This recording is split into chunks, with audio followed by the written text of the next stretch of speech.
Ladies and gentlemen, welcome to the Screen Rot Podcast, the podcast where we discuss the weirdest and worst content that's been rotting our screens and indeed our minds. Shout out to everyone who subscribes to us on Apple, on Spotify, and of course on YouTube. Massive shout out to everyone who pays their way over on Patreon. The Illuminati who pay $5.99 a month, they get a free hat, they get extra content. The Freemasons on the $3.99 a month, they're getting 2 extra episodes a month. Massive shout out to Eugene, who runs our Twitter account. He might actually be God. And of course, a huge shout out to the ladies who listen, who are of course some of the most gorgeous and indeed sexy ladies in the United Kingdom. I'm here with Jake Farrell. Bit eating with Todd there on the ladies.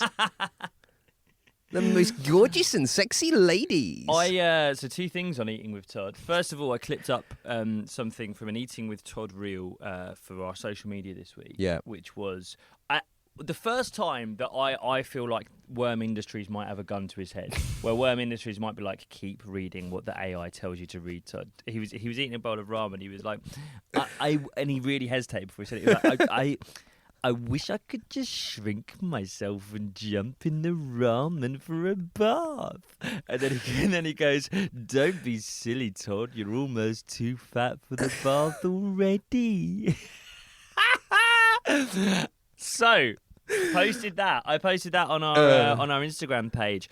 Ollie, El Burrito Monster. Oh, yeah. Our friend, our pal. EBM. He messaged me. The notorious EBM. The notorious EBM messaged me and said, are you going to do a rock revisit on Todd? I said, yeah, maybe at some point. He's certainly gaining traction. And I haven't told you this. He goes, well, we didn't like it the first time. I said, pardon? I said, did he find the episode? And he goes, I showed him the episode. Oh, my God. Ollie, so El Burrito Monster, we've done an episode on him many moons ago. The man. He also came to our live show in August. He found us after we did an episode on him. Not always kind, that episode, but we're taking the mick and he found it funny. Yeah. He's a good friend of Eating with Todd. Yes. He's made content with Eating with Todd in the past. He thought it was a good idea to show Todd the episode we did on Todd. Guess what? Todd didn't like it. And now he's kind of prompting us to do a rock revisit on him as well. Like, do it again, I'll show him again. It's not very good friendship, Let's see if we can push him over the edge. Also, that had a kind of powerful mental image there, because you said the phrase, they make content together, which that's the phrase that Bevo uses when his partner's having sex with someone on camera. They make content together. So the idea of... calm. I mean, maybe we should talk about that as well. Bevo, who we made 3 reels about him being a cuckold. Yes. Following that episode, he is now literally doing reels where he begs people to help him contact a man called Jason Love, one of the most prominent male porn stars in the world, begging Jason to sleep with his girlfriend. Yes. We are, like, as you posted online, we are mainly a cuckolding podcast at this point. Well, what was funny, so if you haven't watched that episode, I'd urge you to go back. We did a second episode on Bevo. It's one of my favourite episodes we've done. So Bevo had gone to America. They'd spoken to him about the fact he's got an OnlyFans girlfriend, and God knows who this guy is. There was this American guy going, so you're a cuck. And he's like, define cuck, please. And he goes, you let your woman sleep with other men. You're a cuck. Now, one of our patrons, God bless him, God bless the patrons. Yes. Because I mean, some of the stuff that's gone on in the Patreon group chat we should talk about that this week. We might mention that quickly, but it's all been very funny. The group chat is incredible. Thriving. But someone, when we released that initially, because it went viral on Twitter a bit, people going, he's a cuck, dirty cuck Bevo. One of our patrons, bless him, one of our beloved Zone 2 graphic designers, who've all got such similar names that we genuinely question when we get a new patron, because it just sounds like the others. But he was like, I don't think that's actually a cuckold. We were like, pardon? He goes, a cuckold is someone who really enjoys, who gets turned on by other men sleeping with their partner, whereas Bevo does kind of seem reluctant. And I was like, actually, that is true. I was like, that is, I think you're right, but it's also not a great look for us dweebs to be spending that much time defending and defining what a cuck actually is. But now, I will just say now that he is begging Jason Love to sleep with it, I do think he has drifted over the line. Also, like, far be it from us to say to someone, I think you might be overanalyzing internet culture there, friend. I think you're a bit too into Bevo, mate, after we've just done our second hour on the cunt. But we should mention what's happened on the Patreon. Ladies and gentlemen, a massive thank you to everyone who signed up to the Patreon. We've only had the Patreon open for a couple of months. We've had hundreds of people sign up. We're genuinely blown away and genuinely a bit overwhelming. Kind of scared by how many people have signed up. Yeah. But we massively appreciate it. I will say that there was, and when I say a handful, less than a handful of people who had signed up, because when you sign up to the $5.99 tier of our Patreon, you get a free Rotter hat, the baseball caps. They look amazing, the dad hats that I am haggling with China to send us more. There had been, when I say a handful, maybe like 3 or 4 people who had either signed up for $5.99 a month, got a hat, and then cancelled their membership, or gone from $5.99 a month, got their hat, and then downgraded to $3.99. I woke up Wednesday morning after, I don't mind saying, my first hit of an electro bong in quite a long time. Would you believe it? I felt somewhat paranoid. And I wasn't happy. I wrote a big message on our Patreon being like, no one fucking cancel their membership. We're losing money here. I did call them snakes. Did call the Patreon The word snakes was used. Immediately, the patrons, the Illuminati and the Freemasons, they wanted blood, as they always fucking do, right? Secondly, the people who had either downgraded or cancelled their membership immediately put it back up to $5.99 a month and sent us some apologies. And also had very good reasons for why they had done that. Also had solid main reasons, and it made me look like an absolute tit. So sorry to anyone that I called a snake, and just sorry. Won't happen again. Appreciate you all so much. And we should say that, like we've kind of alluded to, it was kind of out of keeping with the group chat, which is a genuinely hilarious and very heartwarming place. Like, we obviously post in there relatively regularly. We look at everything. We interact with like 90% of stuff. But it's just kind of going on without us, really. It's just a group of people that have kind of found each other. There's relationships building. There's people that I notice talk to each other a lot. Whenever one replies, the other one jumps in straight away to chat to. It's incredible. They also wind us up quite a lot, which is quite good. They're, straight after I did my Aggie little stop cancelling your membership, so like a day later, someone was like, "Oh, boys, finally got my hat. So happy with it. By the way, does anyone know how to cancel a Patreon?" So all of that is to say, a kind of a heartfelt apology to the snakes. That's the rotten snakes that were taking money out of my pocket and food out my children's mouths. I apologise. That's the last witch hunt we'll be conducting for quite some time. Yes. But more importantly, to say the Patreon is a heartwarming and an amazing place. Get involved if you fancy it. They get 2 extra episodes a month on, and often on people who people really want covered, and we might not cover on a main feed. We definitely, because the thing is, we respect other comedians. We would never talk about other comedians. We would never talk about viral comedians who do impressions. We would certainly never do content about Henry Rowley. Never. We would never do one of maybe the best episodes that we've ever done on either feed about Henry Rowley. That would never happen. That would never be available. But if you wanted to check, you could sign up to our Patreon. Yeah. Now, I want to. You know, that's probably enough intro for today. I got robbed last night. You can't leave that. You can't leave people hanging on that. The thing is, there's not. We always go, what we could talk about in the intro. And it's like, we'll probably have to mention I got robbed. I left my car outside my mate's house in Crouch End of all places, like residential street. The family's going up and down trick-or-treating as I was, and somehow they got in my car, stole my bag, laptop gone, wallet gone. And then proceeded to, you had Monzo notifications, they proceeded to go up and down Green Lanes. Haringey Green Lanes, buying what from Booze and cigs. Booze and cigs. Fair play. It was me that robbed the bag. I went to the newsagent where they'd been using my cards, and they showed me the CCTV, and it's just these 2 lads, hoods up, baseball caps on, and it's so funny. They sort of like swagger in, sort of looking over their shoulder, and they just look up to the vodka like, that one, cigs, yeah. didn't have the laptop on them, but yeah, I mean, it's just like, I love where I live. I don't love Haringey. I fucking hate Haringey. And when like my mate who lives in Crouch End, he lives very near the Haringey bit of Crouch End. Right. I hate Haringey. You don't like Haringey? I just don't. And that's been reinforced. Is that because you got robbed, or that was before? I didn't like it before. I had a mate who lived on Haringey Ladder a while ago, and I never liked it. And whereas I'm Holloway, and I love Holloway, but then again, I get my car. I mean, to be fair, we do leave it unlocked. So it's like, I would caution against. Are people confusing? That's not what happened last night. To be fair, but you have, right? Yeah, but I mean, like, my car's been robbed outside my house so many times. They stole my daughter's coat once. It's like a 30 quid Zara coat. That is insane. Nuts. It's also I don't know. Like maybe I've got this kind of like mad like kind of nobility of thieves. Like, don't rob a car that's got kid stuff in it. I don't know, maybe. But then I've got an electric car. They always steal the fucking charging cables, and that's like £100 to replace. Oh God. But yeah, I mean, it's just, I love where I live. I love London. I love living in North London, and I like. Can we afford to really live as a family in North London? No. Am I digging my heels in and just making it happen because I'm a wavy gooner? Yeah, right? But I will say, the next time I am in the Emirates and, we're all huddled, arms around each other, pretending to be Scousers for 90 seconds. No London forever. I will be thinking about the Albanian guys with their hoods up who robbed my car. I will be like...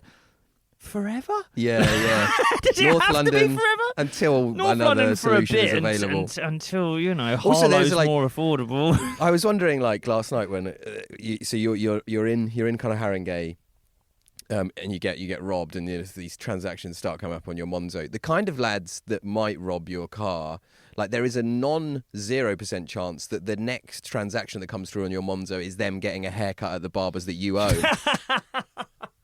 That is in play, isn't it? Well, in the same way that after I got pissed at the live show and left our rotter caps in a taxi, there is a fleet of Ubers going around North London now who either love Rot Revisits on Bevo or might have found our hats. Before we carry on, I just want to say I'm on tour. When will this one come out? A couple of weeks' time? I may have started the tour. I might have done a show in Aylesbury already. I might have done a show in Leamington Spa already. I don't think I'll have done my show at the Park Theatre in North London. No, I think this will come out before Leamington Spa, actually. Yeah. And I have said, and I'm sticking with this, even though I don't know if this was needed. I'm going to give all the Screen Rot fans 20% off if they want to buy a ticket to that show. My dream is that on the 24th of November, Sunday night, Jake will be opening for me, and I'll be doing an hour at the Park Theatre. And my dream is that we walk out and there's just a sea of rotter hats. Yeah. Rotten little All of the people. Uber drivers have come. Just Priuses parked outside. Just can't move for Priuses. What is going on?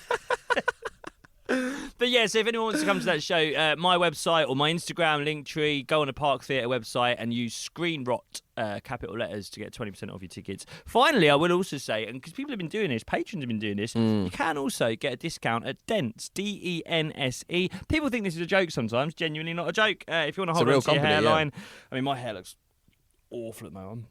Long due a haircut, but if you want to have that situation where you need to still cut your hair, if you want to have enough hair that it needs to trim. Yeah, exactly. You want to be in that luxurious position. You can use Jacob30 at checkout at Dents to get a discount on, minoxidil, finasteride, the chemicals that stop it falling out, styling paste like this, which I'm a big fan of, and yeah, it's good stuff. Let's do an episode.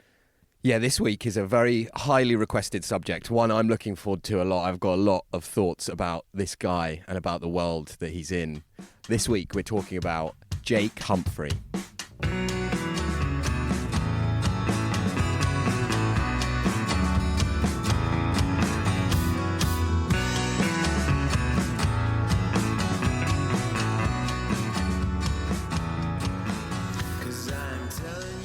Oi. Get on this. Very excited to. Very excited to get on my first get on this in a while. This is going to take a lot out of me because I feel quite a visceral anger towards this person. Do you? Oh my God. Jake Humphrey was getting paid to watch Champions League football. Mm-hmm. And he jacked that in so that he could talk about business to some of the most boring F1 drivers on earth.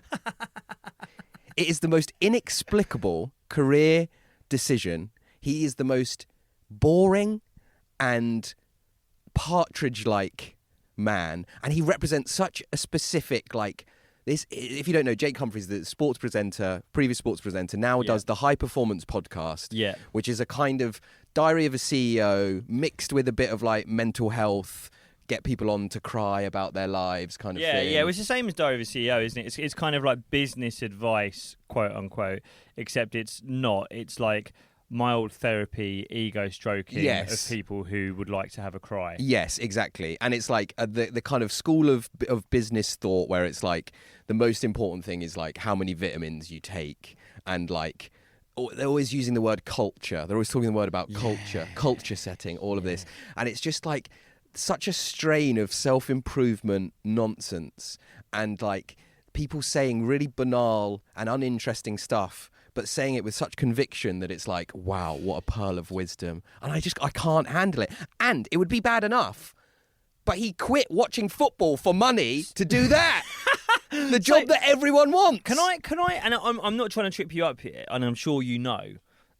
Did he actually quit, or was he sacked? He quit. Oh, so he wasn't sacked. They didn't just cancel his contract. No. He of his own choice. Yes, he took a proactive decision. He went. He was doing BT Sport, like Premier League and Champions League. He cut down, left BT Sport, Premier League, did the Champions League. Then he left the Champions League.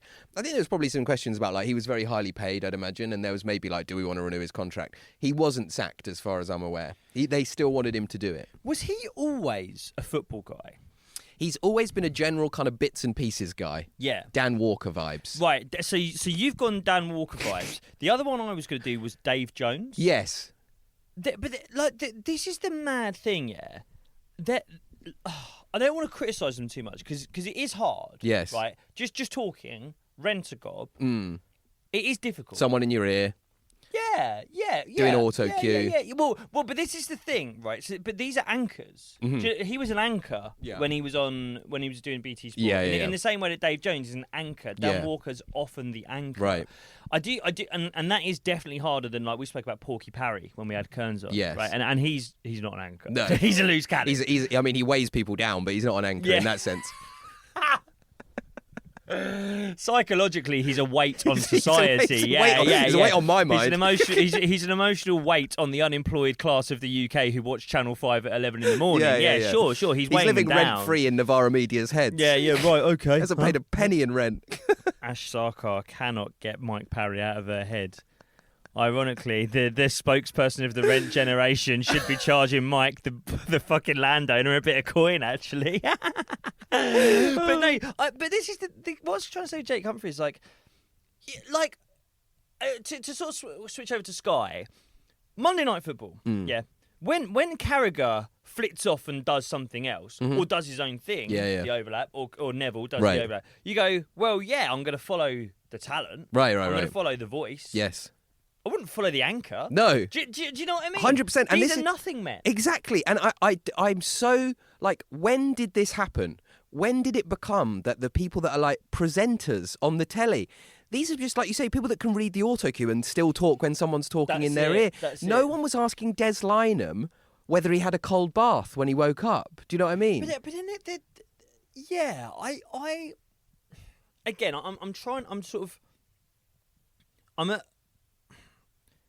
I'm weighing up how much I want to sort of lean into the opinion I kind of want to voice is that I think it's kind of mad that Jake Humphrey does this kind of motivational, here's how you overcome things in life to be successful podcast, when I don't think he overcame much to be successful, right?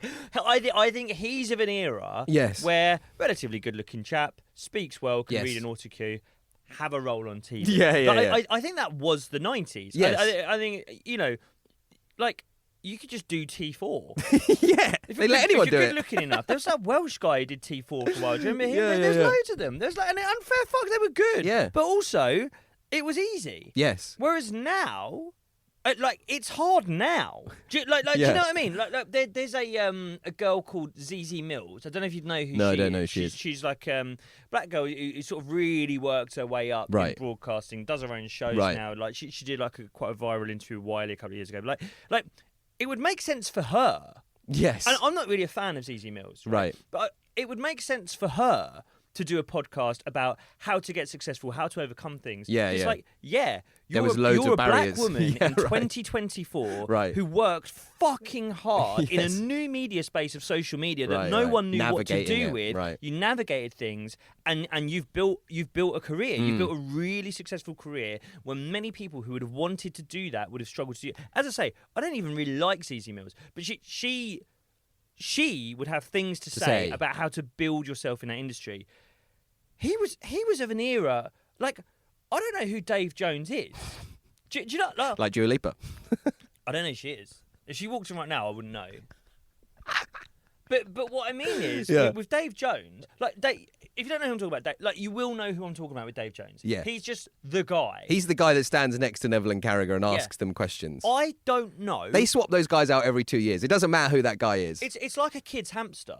When it dies, you don't really notice the new one because there was no discernible features of the old one. Dave Jones has gone to live in a farm. It's furry. It rolls around. Yeah. It's this is the thing. You can swap them out. What's Dave Jones's qualifications? What's Jake Humphrey's qualifications? Yeah. I guess they were maybe journalists at one point, and then they get into this entertainment space. But it's not journalism. But I just don't understand. The thing that drives me mad is you've kind of won the golden ticket, and instead of going, I'm going to get paid to go to the Champions League final for the rest of my life, you're like, oh no, actually, I would like to kind of be a kind of Mark Corrigan Business Secrets of the Pharaohs guy. And the thing with Neville and Carragher, right? And by the way, I apologise for anyone who isn't a football fan who listens to this who maybe doesn't know what we'll try and kind of pull this away from football chat too much. But Gary Neville and Jamie Carragher, former footballers who were sort of brought on as guests on Sky Sports, very much became the stars of the show. Right. But what they've done now is they've started their own show on YouTube, which called The Overlap, has many different forms. But what they clearly did is they saw the way media was going, and they went, well... We don't need Dave Jones. Well, yeah, if we stay at Sky forever, Dave Jones is the host, we're the guests, and I'm sure that they were charging 10k an ep, if not more. Probably not. I don't know what the fuck I'm talking about. That's like mock the week fees. They would probably charge 100k. Yeah. But even then... It's never their show. Yeah, the overheads are never under their control. And the fee can go up, but it's not as big as having your own empire. I don't think that's what Humphrey's done. I don't think he was going, I'm the star of BT Sport, the audience will follow me, and if I build my own empire, I'll make more money than if I was at BT Sport. I don't think that's what's happening. I think he's genuinely deluded into thinking that he's like a successful guy, a genius, someone who overcame things to become the bland anchor of a sports show that everyone found really annoying. No, but I'd rather listen to fucking Steve McManaman than him. He's so deluded, and even to compare to Diary of a CEO. Yeah, he did sell a company for a lot of money. That guy, What the fuck has Jake Humphreys done? Well, and not only that. And I think this is a reflection on the public as well. And this may be an episode like the many I have before where I ask for an asteroid to hit the Earth. But the thing is, the podcast is very successful in terms of pure listeners. He did a video where he was out walking his dog once. He's like, we're up to 2 million in a month, blah, blah, blah. And it's like, he has chosen to spend his life doing this, having banal conversations with boring F1 drivers. And also, people love listening to this shit. So if we watch this first clip, this is him... not even with a guest. He's just talking through some of his reflections on what he's doing with his life. And people, it turns out, the British public love this stuff. When I started High Performance, I only had one thing that I cared about, and it's the one thing I still care about. When I'm dead and gone, can my kids and my grandkids watch this and go, that is so powerful, that's so useful.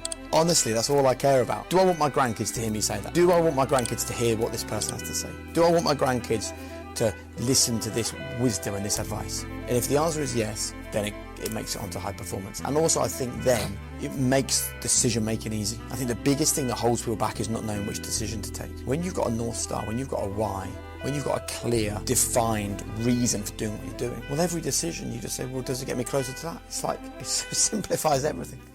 So on that, he says that when he's dead, he wants his kids and his grandkids to say, God, they were some good episodes of the High Performance podcast.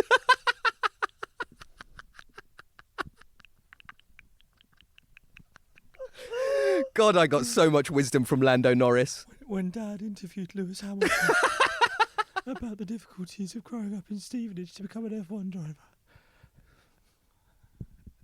Oh, we'll miss him so much. I got so many business tips from James Milner.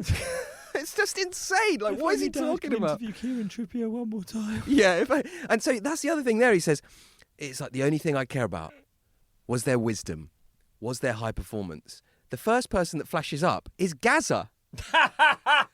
Paul Gascoigne. Well, I was drunk every day and I put a fish in his car. God bless Gaza. He was high performance and he was one of the most naturally gifted footballers ever, by all accounts. One of the most fucking naturally gifted cokeheads in the But world. I was going to say, after that, I mean, there has been some high performance, but not the kind that Jake's really talking about. I will say, I was watching that. I was when he was like, I just want my kids and my grandkids to, when I'm gone, be able to listen to this and say, wow, there was wisdom in there. And I couldn't ever think. I was like, God, if I die and my kids start listening to Scream. There's so much wisdom in there. My kids going back and listening to a rot revisit of Beaver. I genuinely, I mean, look, there have been times where we used to record this at my house that my kids would walk in the room and watch us doing this. I'd rather they walked in on me cheating on their mum than watch me record an episode of this podcast. It's just, I think that's the kind of it's the kind of reveal with Humphrey, I think, because as we say, like the role he was doing before and the TV shows he was doing before, he was just an anchor. You wouldn't really get much of him. Yeah. Do you know what I mean? He'd look down the camera at the start, say, right, lads, we're doing Man United versus Fenerbahce again. I swear that fixture happens about 9 times. Man United versus Fenerbahce again, lads. We've got, McManaman and Michael Owen on tonight. Michael, what do you think? That's all you got. Yeah. He told you the time and moved on. Yeah. And I think that's the reason that, like, we, as you say, we've had a lot of requests to do this guy. We've had a lot, and this guy sparks a lot of conversation online because he was a nothing man. Yes. And then you get to see his personality. You're like, you are the smuggest man in the world.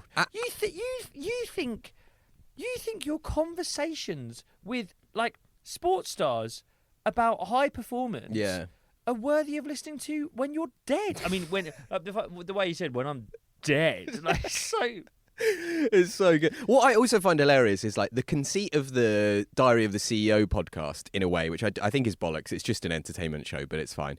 The conceit is that the conversations help him to be a better CEO.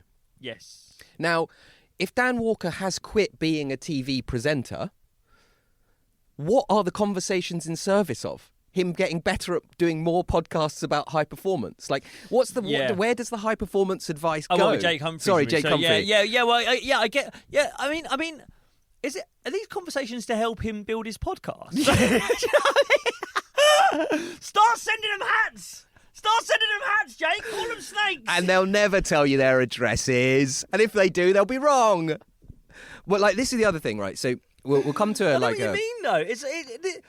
It kind of works with Stephen Bartlett, because Stephen Bartlett's like, right, I own these businesses, B2B sales, blah, blah, blah, blah, blah. It's like, well, I don't think Jake Humphreys owns a business. Well, so I think he has some kind of like TV production business, right? Right. But like you say, he's so smug. He's got these really banal, boring things that don't mean anything, and he like wants you to be like, oh my God, thank you, Jake, from giving us this wisdom from atop the mountain of high performance. But this is the kind of thing that he does, right? This post went mega viral. Is this a LinkedIn post? This is a LinkedIn post. I don't have LinkedIn. No, so I found this. There's a Leeds football-based podcast called The Square Ball, and they particularly hate Jake Humphrey. And people really hate this guy. He does inspire a lot of angst, and I remember them sharing this. And he wrote on LinkedIn, "Good morning from my sofa. It's 5:12 a.m. The family are asleep. I'm not. I never am at this time." That is because I have 3 world-class basics that I start my day with. A 5 a.m. alarm call, water and vitamins, 10 minutes spent planning a list for that day. These are world-class basics, capitalized world-class basics. He's TMing world-class basics. Basic because they are simple. A daily reminder to achieve that the things you want in life isn't about huge leaps of faith, life-changing decisions or massive changes. It's simply breaking down your day into the smallest possible parts and asking what each one says about your self-worth. Literally meaningless, means nothing. What do decisions have to do with self-worth? Are you worth an early night that allows recovery? No, I'm not. I want to have 4 pints. Do you value your body enough not to fill it with processed crap? Again, absolutely not. I love processed crap. Yeah. Do you care about your mind enough to be selective about the inputs? It goes on and on and on and on. Do you love yourself enough to quiet that intrusive negative chatter? Capital letters. Every single decision you take is a vote for the person you want to be. This goes on and on and on and on and on. Capital letters in the middle of it. World-class basics capitalized again and again and again. Be empowered by this. I want you to recognize my story. Understand it's possible. Know you deserve to have a goal and realize the tiniest decisions can determine the outcome. This is a podcaster, by the way. This isn't the head of the UN. He's also a podcaster. Carry on, sorry. And finally, be consistent.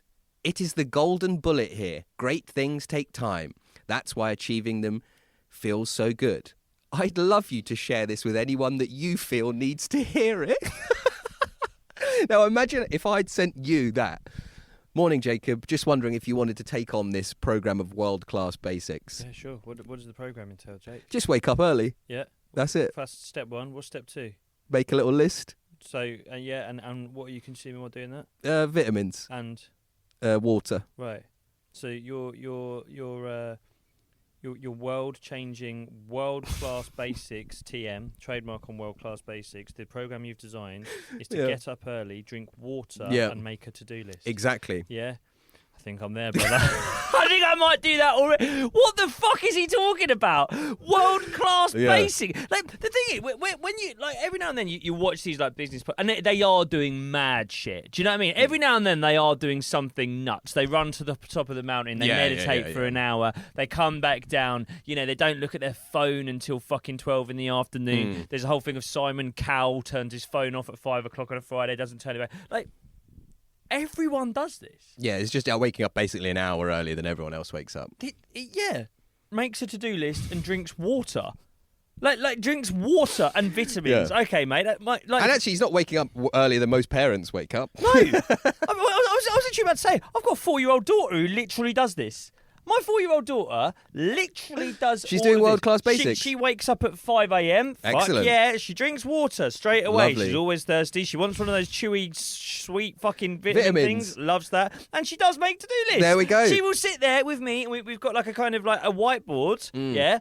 And we'll get like the felt tip pens and go, what are we going to do today, Daddy? Right, nursery first, we're going to go here, then go here, and then we're going to go see your mate. Hey, cool, right? That is a 4-year-old who still shits herself. You have the same world-class basics as a 4-year-old girl who shits in her pants. That's great. And Lua as well. She's making time. She's got to sew the Rotter logo onto the front of the caps. Yeah. So she's got no time for world-class basics. I just like, this is where we've got to in our society. There are millions of... She doesn't shit herself. I said that for comic effect. But my parental pride kicked in there. She's been toilet trained since she was very, very advanced, actually. No, she so, really is. Fuck you. Yeah. But and because parents from her nursery listen to me. I don't want them thinking they're better than me because they're not. She's fucking top. She's got world-class basics. I just like... I don't... I think the smugness is what people react to.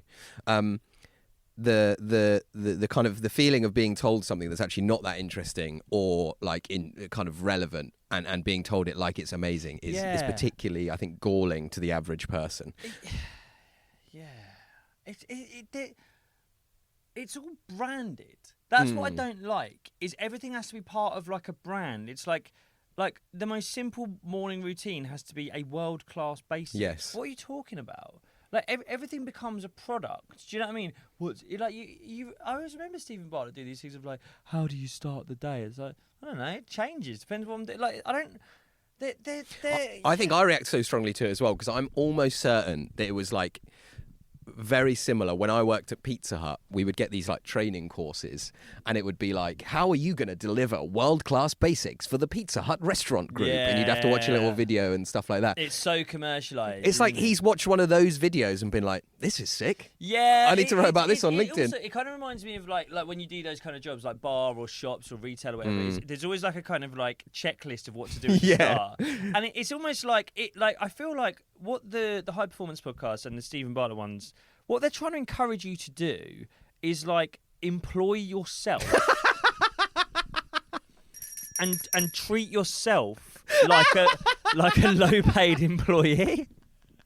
It's almost like you have to look at yourself in the mirror and go, this guy's been fucking acting up for the last few years. This guy's been taking some long lunches. He's been having a lot of fun. Let's fucking strap him in. It's almost like if you listen to these podcasts for too long, you become your own arsehole boss of your own. So good.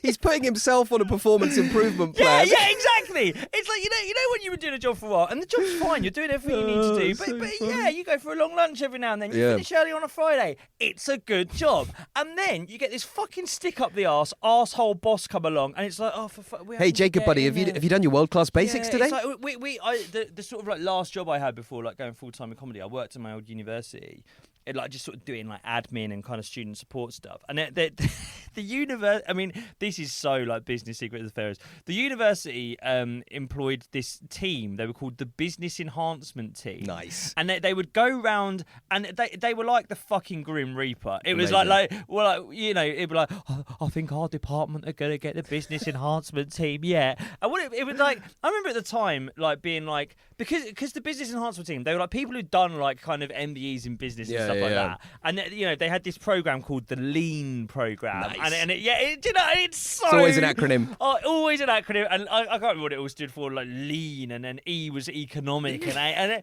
what it basically meant was they were going to turn up, they were going to introduce KPIs in a higher education setting where that doesn't really fit. Yeah. Then they were going to sack fucking loads of you, retrain the rest, and God forbid you ever leave early on a Friday. That's what it was. And I remember at the time being like, I was like 26, 27. I was maybe younger than that actually, but I was like, you know, I was doing it as a part-time job, doing comedy on the side, and I remember just being like, they're gonna fucking catch me. Like, yeah, it was like that. You're hiding scene in plain sight. It was like that scene in Inglourious Bastards where what's his name comes to the house. What's the Austrian actor? Yeah, Christoph Waltz. Christoph Waltz comes The to the Business house and is like Enhancement Team. knocking on the floorboards, and I'm underneath there like, you fucking bastard. Au revoir, Jacob. Yeah, exactly. What Jake Humphrey is trying to get people to do is be the Christoph Waltz to their own life. It's to be the fucking dickhead boss to yourself. That's what this is about. I think you're right. There's like this drive to like see yourself as a mini corporation. It's like the businessification of your own human existence. Of your own happiness. And I remember like I used to talk about this thing on stage where it was like, you remember that thing where it went round where it was like, if one of your mates comes up to you and says like, I'm really struggling, but you're also struggling, here's like a templated response you can send them. Yeah. And you can be like, hi, thanks for your like query about your emotional state. I'm over capacity at the moment, so I can't support you. My bucket is full, and thus I cannot absorb any of your... Yeah, you know. exactly. And it's like, I kind of get the principle to a certain extent, but it was like, you were becoming like a call centre worker of your own life. Yeah. Here's the script for when you're overwhelmed by demand. It's like, what? You just behave like a fucking human being. And it's like, again, and it's like, it would be bad enough if he just like, this is what he was interested in. Like you say, business efficiency in your own life. Yeah. No one in their job is like, God, I can't wait for the Business Enhancement Team to get here. and he's and that's what this podcast is. It's the arseholes in Moss Bros suits turning up, making people redundant, shortening lunch breaks, and cracking the fucking whip a bit. Hey, Phil, can I interest you in some world-class basics? Like, it's just, it's mad. And it's like... Apply lean methodology to how you feed your children at dinner time so you can get back to the laptop. And it's like, in the world of like business, I suppose there is a cause for it of like, in terms of business or whatever, it's still grim, but it's like, you can at least see the purpose of it. In your own life, with your children or your family, it's just not... Mate, this is it. Like I mean, the thing, you know, I speak as a parent. Like the thing there of he's like, it's 5 a.m. You know, the family are asleep. It's like, I'm not. Yeah, I'm not. Like, it's almost like he's going, fucking fat idiot, still sleeping in bed. Do you know what I mean? It's like, those lazy cunts are still fucking, you know, snoring away. Meanwhile, Jake's downstairs working on the podcast, baby. Yeah. It's like, so me and my girlfriend, we had a thing. It was more a case in kind of you know, my daughter was born in lockdown, and like in lockdown, you know, basically we would do a thing every morning called coffee in bed. Right. That's what it says on the tin. Me and my missus would drink coffee. Bit of coffee in bed. We'd make a bottle for my daughter. No phones. We'd just all sit and chat. It was the happiest hour of every single day, and I miss it so much. Can't do it anymore. Too busy. Yeah. Like, was that high performance? No. It's being a father. Yeah. So I was enjoying time with my baby daughter. You could have been listening to a business podcast on 1.5 speed. Yeah, exactly. But what he wants is my own sense of guilt and paranoia to become the Business Enhancement Team and threaten myself with redundancy if I don't get out of fucking bed. Lance, darling, I'm sorry. I'm going to have to let you go. You've been spending too much time looking after our kids. You could have been making podcasts. Get out of here. And like, this is the other thing as well, in terms of him bringing this into his family life. I'll put this picture up on the screen for those of you that are watching. He posted a screenshot of a WhatsApp from his dad. And he posted it and he said, like, look at this response from my dad. He took a lot from this week's High Performance podcast. And it says, hi, Jake. Just discovered Bluetooth in the car. Yesterday, Mum and me had a road trip to Cams. Listen to the Shane Parrish pod. Most interesting and well worth a listen. honesty from you about workloads and how to avoid analysis paralysis. Definitely well worth any time. Thanks, Dad. Lovely message, all right? His dad is interested in his son's content. But then what you can see then, accidentally... is what they've replied to. The message from him. They have replied to a message, and it says, from Jake Humphrey, and it says, hey, everyone. So that means this is the family group chat. It says, hey, everyone. For different reasons, I think this week's high performance is a really valuable listen for you all.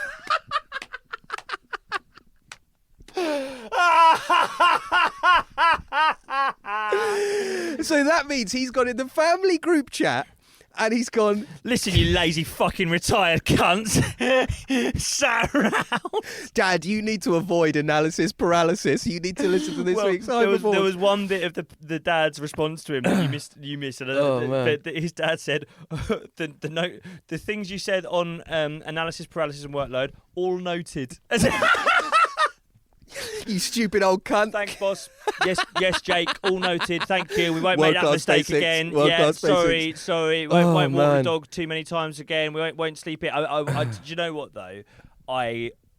Whilst I agree that it's absolutely like, how old's Jake Humphrey? Early 40s, mid 40s. His parents are easily 60s, if not 70s. Oh yeah, definitely. Right? I will say I'd fucking love to sort my parents out. You know, my parents need the business. They need the business enhancement team. Fucked, right? Your parents are younger than mine, aren't they? Yeah, your parents are a good bit younger than mine. Your my dad dad's like 58. Yeah, That's 58. Yeah, my mum's 54. I think. Yeah, they're still. Your mum's 54. I think so. Yeah, still working. They don't like it, but they're still working. Well, so she's 54. Of course she is. She's got time. I know, yeah. She can have another career. I need to send her the High Performance podcast. She's got better career prospects than we have. They're not doing world class basics either. I've been on at them about the world class basics. So this is what I was gonna say. My parents are a little bit older than yours. My dad is 68. My mum's 65. Right. They are both retired now. And yet, I do have a theory with parents with this of like I've said so many things about my family on this podcast recently, but I do think it's true what people say. Hi, Nan, by the way. Yeah. Horrible. Go on. Nan. No, I shouldn't have brought the Nan into it. What episode was that I mentioned? It's 3 or 4 weeks ago, yeah. Right at the end. I do think it's true that people revert as they get older. Right. And I think retirement kind of encourages that. It's like you start a slow decline towards being a baby again. Like you Benjamin Button vibes. 100%. It's as soon as the job goes at like 65 or whatever. Stop doing the high performance. You initially you initially kind of like slope into behaving like a student. Mm-hmm. Then you slope into behaving like a teenager, and then before you know it, you're shitting yourself. You can't move your own accord. You're a toddler. Yeah. And then back in the ground. Right. My parents are somewhere between teenagers and students. Okay. It's mental. The way they live, the way they behave. Yeah. Like high performance, they need the business enhancement team. Someone needs to come and find them under the floorboards and get a fucking routine. Get some lean principles in there. Mate, they wake up at like 10:30, 11 every morning. Nice. Right? They don't eat breakfast properly. They don't drink any water. They arse around in their pajamas until lunchtime. Fucking to do. There's nothing to do. They fuck about. They drink every day. I mean, maybe yeah, they are. They drink every day. I've been home, right? I've gone home on like a Wednesday or a Thursday sometimes. What will happen sometimes? So my parents live just not to dox them too hard, but they live just off the A1, right? As you know, people know we're from Stevenage. That's kind of where it is. Sometimes, like if I'm doing a gig, if I'm driving up that road to do a gig up north on a Wednesday or a Thursday or something like that, for example, I'll be driving back past their house. Okay, you know what? I'll stay at their house. And I'll sleep in my old room and wake up in the morning. We'll have breakfast together. I get to spend a bit of time with my mum and dad. I've come back at 1 a.m. I've like closed a gig in like the Midlands, driven back down the A1, got into my parents' house at like 1 a.m. on a Wednesday or a Thursday and gone, right, better tiptoe, don't want to wake anyone up. This is what they do. They sit in the living room drinking till 1 or 2 in the morning, watching music videos. Like teenagers in the noughties. They sit there. Got the box on. I will. So they live on this kind of like new build estate, right? And so, like, they're the end terrace. You look through the living room window, like from the road, you can see the living room windows. I'm trying to say, and the sort of sofa backs. You just see their little heads, just like bobbing like backward and forward in the window whilst watching Kerrang. It'll be Kerrang. They have Kerrang They'll on. be watching Kerrang That's at 1 in the amazing. morning. Fucking Sum 41. They're bobbing back and forth like, go to bed. Don't know what's at all. And it's like the house would be a fucking tip. Socks on the floor, washing up not done. Oh my God. I need to get them some world-class basics. Then cut to Jacob. Hi everyone. I think you might take a lot from this week's Rot Revisit about Bevo. Well, no. Hey, everyone. I think you might take something from the podcast that we did on Jake Humphreys, where I literally say you're behaving like fucking teenagers. The bit about world-class basics, I think, is particularly Honestly, relevant. Yeah, I mean, Jesus Christ, I want to David Cameron them so hard. Do you know what I mean? Put on a proper tie, do up your suit, and sing the national anthem. Well, I think the apart from the kind of this awful business advice stuff, which we might come back to, the other thing is like these kind of boring lessons that he gives us from celebrities. And one went super viral earlier in the year that we can watch now, and it's from a very recent subject of this podcast. And I just want to say, we would never have a go at this bloke because he is the most entertaining man of the last 2 decades. But this is a very funny clip, I think. We were young, we were stupid, and we were skint. He's talking to Gordon Ramsay. I remember going to ask her father if I could borrow 20 grand for the deposit for a flat that we fell in love with. And I thought this was all going well. Lunch is good. I'll pay for lunch. And Big I of said, you. oh, by the way, about that 20 deposit, grand. you know, Tan and I, we've got half of it. We need the other 20 grand. I'll pay you back in a year. He said, okay, here's what I'll do. I'll have another lunch with you when you sell your Porsche. Jake's little face there, You look. fucker. But you clever fucker. Here I am, driving around in a flash fucking 911. And we didn't even have a fucking house. We didn't have a flat. We didn't have a roof over our heads. It's the best advice you ever gave me. Yeah? Oh, all right. Sell your fucking Porsche. I did sell it. And 10 years later, I went and bought it back. Same car? Same car. Same fucking car. Yes. Yeah, that's the most pathetic bit. That is the most pathetic bit. The camera's not on him, but the fact that he tees up the same car, same fucking car. And yes, buy back the Porsche. Yes. We talked a lot last week about like people living vicariously through Gordon Ramsay. That has the real feel of like the kind of the theatre nerd at school talking to the captain of the football team. That doesn't it? It's a bit Brent and Finchy, isn't it? I don't want to do anything else about cuckolding. I don't, but not third week in a row. But there is a slight. Oh, can I watch you drive the car, Gordon? You bought the same car back. Oh, I'd love to Yes. see pictures of you driving the car, Gordon. Yeah, even though the value would have fucking absolutely diminished in the 10 years. Of course, he didn't buy the same car. That would be insane. Yes. That would be absolutely insane. 10 years of Gordon Ramsay. In 10 years, he went back and bought a 10-year-old. Think what happened to Gordon Ramsay in those 10 years. Absolute, it's drivel. And that rubbish. clip rightly got completely hammered online because it's like the kind of reveal of, well, it's like I'm asking for 20 grand off a parent, which it happens. It's like we were lucky enough to have something similar. But then the reveal of like, but I had a Porsche.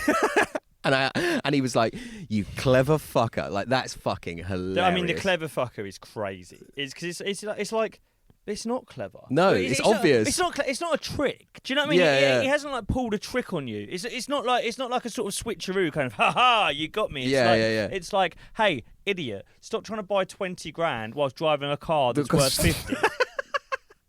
Just very basic maths. Yeah. Also, do you know the thickest thing you could do is go buy him back back in 10 years. In 10 years' time, when the car's more fucked, been driven another 100,000 miles, and it's definitely going to break. And to bring it back to Jake there, it cuts to him when he says, you clever fucker. And Jake has that thing. You know when Brent goes, when Chris Finch is going to throw Tim's shoes over the pub, and he ties the laces together, and Brent's like, he's tied the laces together. I knew he would.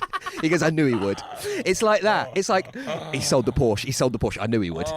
Like, what the fuck? It's not even. It's the most simple. Pathetic respect given to a man saying absolute drivel. Insanity. That's the thing. It's like there's so many of these podcasts where they're like. We said this with Bartlett. They're not going to tell you how to become billionaires. Who does that apply to? Like he said in the clip we watched earlier, where he's like, I just hope someone takes the wisdom from this. Yeah. Like, is someone on the way to meet their father-in-law in a Porsche going, fucking hell, I'll sell it first now? Oh yeah. What was I thinking? Of course, sell the Porsche. The wisdom there is, if you need 20 grand and you've got something that's worth 40 grand, don't ask someone else for the 20 grand. Great wisdom. Thanks, Jake. Yeah, but I'm also like not even sure it's that good of advice. Like I mean, not to get into the weeds of it too much, but like, yeah, I mean, the asset of the car doesn't make sense to have because it's going to lose value so quickly. Right. To sell the car. But then we don't know anything about the car. Like if you were to swap it round, I mean, I'm not like, you know, there might be people listening to this going, you're talking drivel. If there is an argument to be made that if you've got a 20 grand Rolex on your wrist and you go to meet your father-in-law and say, can I borrow 20 grand? And he goes, yeah, I will, but we're not having lunch again until you sell the Rolex. You could actually say to him, well, actually, like, if you've just got the money sat there doing nothing in an account, the thing is the Rolex could actually grow in value. Right. It's actually a tangible asset, and cash is king. If there's just cash floating about, it makes much more sense to ask you for it than, you know, say the car's fucked and it's falling apart. Yeah. But basically what I'm saying is, if my father-in-law's listening to this,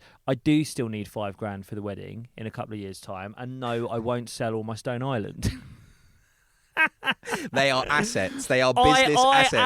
I am the flash prick son-in-law who turns up in the Stone Island and expects daddy-in-law to pay for lunch, actually. Yes, he's got 10 Stone Island jumpers that total 5 grand's worth of clothes. No, he won't sell them. They're assets like Rolexes or oil. I got another CP coat. Yeah, it's on Klarna. Yeah, I can't afford to feed the children this month. And yes, I would like you to pay for the wedding, actually, Daddy. Oh, my God. It's just, I just like... I think that the like you say, the notion that this is helping anyone, that it's interesting anyway. It doesn't apply to anyone's life. It's the most singular story from an incredibly singular life. No one is driving around London in a Porsche asking a father-in-law to borrow 20. And the way it's presented. Fucking live for the days that someone like Gordon Ramsay wanted to live in a flat where you only needed a 40 grand deposit. Woohoo! That's what I want to live in, baby. Fuck selling Porsches. Find me the 40 grand deposit flat. Yeah, I love that. I think that there's a real trend at the moment, and it's probably the clippability of these things. 100%. 100%. And it's like this other guy, and we're definitely going to get to him. Sorry to interrupt you, but I think what you just said is fucking so true. The reason he basically comes at the end of that clip is because he knows it's a clip. He knows that's the he like his producers will be sat there.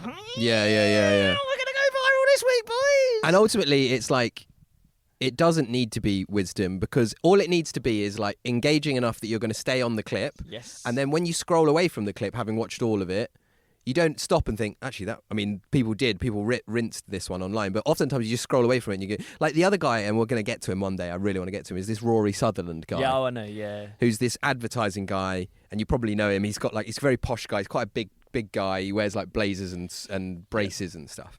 And he comes on and he'll have a clip and he'll just be like, and of course, like, what you want to do is you want to just put some kind of chairs outside of your cafe, and that'll make your revenue go up by 30%.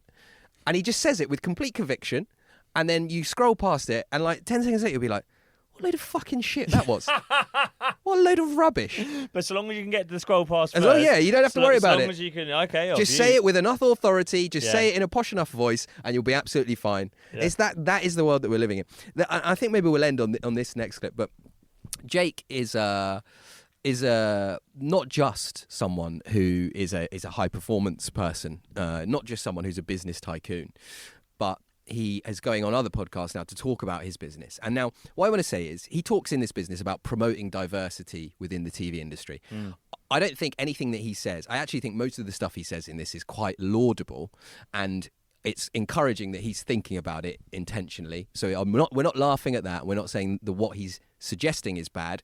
I just want people to notice the way that he's saying it.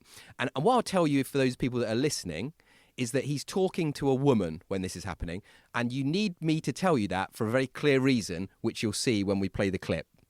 I just want to call out trying to do the right thing as well, because we are really, really passionate about equality. So he's on this lady's podcast. Female workforce. We have women in a almost really 50% high female. position Wow. within the business. The CEO of the business is the Asian son of a newsagent in Twickenham. Those people are totally underrepresented in our industry.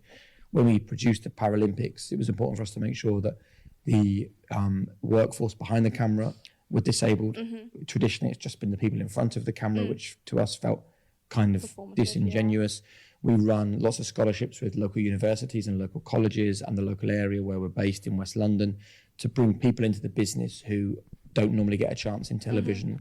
We run open days where anyone can apply to come and meet he's us. patting himself on the back so hard. Business. And I think that what that then brings us is that real cognitive There's another 30 diversity, seconds left on that this clip. We're just going to diversity go of for it because that different opinion. it's important for Rather what than I'll us say after trying it. to produce content for a certain group of people that we think they want, let's get those people in and get them to produce the content that they know they would want to watch. And I think if you can do what's right, then I think that can be transformational for a business, because actually it kind of means that whether you hit your numbers financially or you don't, to know that you're doing things in the right way actually carries a real value, and I think other people see it. And I actually think it's hard to put a value on it, but I think that's been a real game changer for us as a business, that people from the outside look at it and go, oh my goodness. Now, what I'll say there is a 90-second clip. He's talking about promoting diversity. He's talking about having an almost 50-50 workforce. For those of you that aren't watching, he's talking to a woman, and that woman tries to get a word in about 55 times.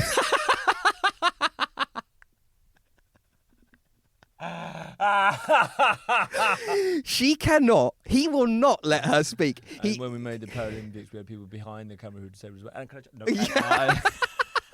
I think it's just so important that we give diversity of opinion, that people who aren't using Yeah, can I just... Sorry, shut the fuck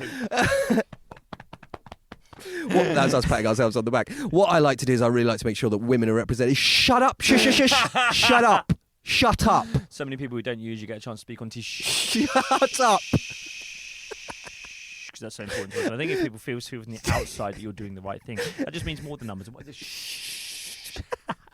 She literally draws breath to speak like 3 or 4 times, and he just keeps talking. It's just incredible stuff. And like I say, all very laudable. It's cool that he's doing all of that stuff. I'm sure it's great. Apart from the bit where he's like, yeah, we're almost at 50-50 women to men. Like, that's not good. That's not good. Yeah, well, also it's like that kind of thing of like, yeah, it's really, really good that you gave money to that homeless guy. Did you have to film yourself doing it? Do you know, 100%. Do you know what I mean? It's like absolutely great that you've nearly got a 50-50 workplace balance in your TV production company. Exactly. Do you have to do a fucking victory lap of podcast appearances where you stop women talking so you can tell us about it, mate? Don't need to know. Don't need to know. Great. Well done, Jay. If a tree falls in the forest, does it make a sound? Yeah. If Jake Humphrey promotes an Asian son of some newsagents from Twickenham and he doesn't talk about it on a woman's podcast without letting her speak, will anyone pat him on the back for it? Was it worth it? Oh man, I mean, I'm not sure what else there is to say about Big Jake. I really, think we've covered it. I think, yeah, as you say, it's a bland kind of nothing guy who seems to have had this kind of crisis in himself, where he's started being quite mean to himself, encouraging others to be mean to themselves, telling his parents to get their fucking act together, and finally, making a company that seems to comply with fairly basic diversity quotas, and now going on podcasts to tell us about it. Yeah, one of the smuggest men in the United Kingdom. One of the smuggest men in the United Kingdom. And look, hopefully if you take anything away from this, you are not a small corporation. You are a person, and you are not a business, but you can sign up to our business, the Screen Rot Patreon. We'll see you in there. A business that loves diversity and equality and is literally just 2 straight white men who usually talk about other straight white men. And I think John Kearns is coming on again soon. And we are doing our world-class basics, where we make a huge loss on these hats that we're sending out to everyone. We're moaning about him giving us business tips, and we could really use some training in how to use Microsoft Excel. Hopefully you've enjoyed this week's episode about Jake Humphreys. Keep an eye on our socials for news about a possible big old show coming up end of Jan. The rewards. So, chat soon, Rotters. God bless. Ciao.